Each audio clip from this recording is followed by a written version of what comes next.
Alright, so take two. This is Dwarven Sidecrawl. This is for the UAT Platformers Project. I'll just go ahead and do a quick playthrough for it. Here's the main screen with all of its really loud music. You can hear the background music change, and you can see the the dwarf sprite already has up and down movements for idle. You can see that the player respawns at that checkpoint. Let's go over here to the other graphically indicated checkpoint. And now when he dies, respawns to that checkpoint.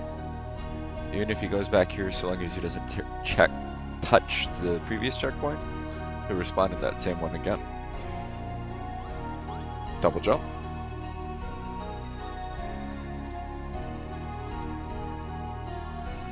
Attack. Attacking.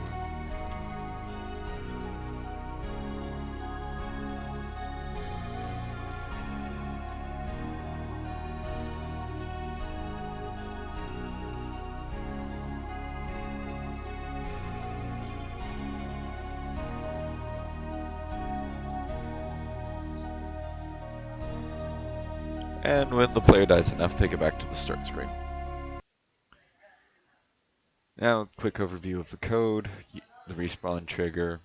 Here's the audio handler. This is how it changes music between the two.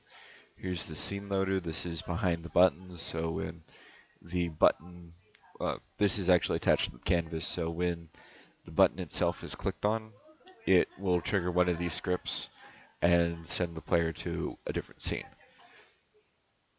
Here's the game manager. This is mainly just a integer and variable container. It's used to carry the variables between the scenes and to manage certain game states like player movement. Here's the player pawn. You can see is jumping. The animations are set up inside of various Boolean values that execute during the update. And then you have the various collisions, ladder collision, the water collision, the ground collision, and then you have resolve actions, which basically just determines whether or not the animation needs to return to the idle animation.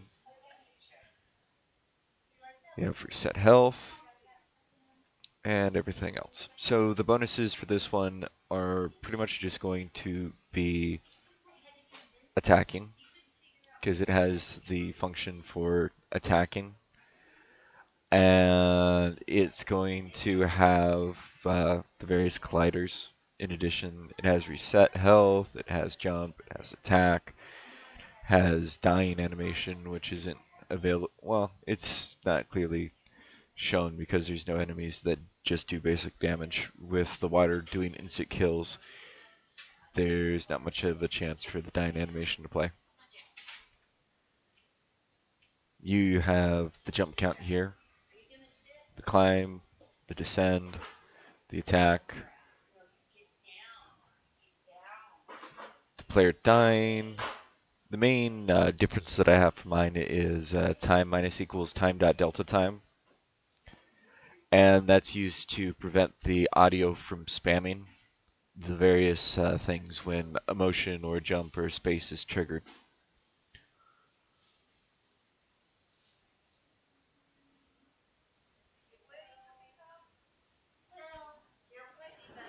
This just pushes an update spawn to the game manager.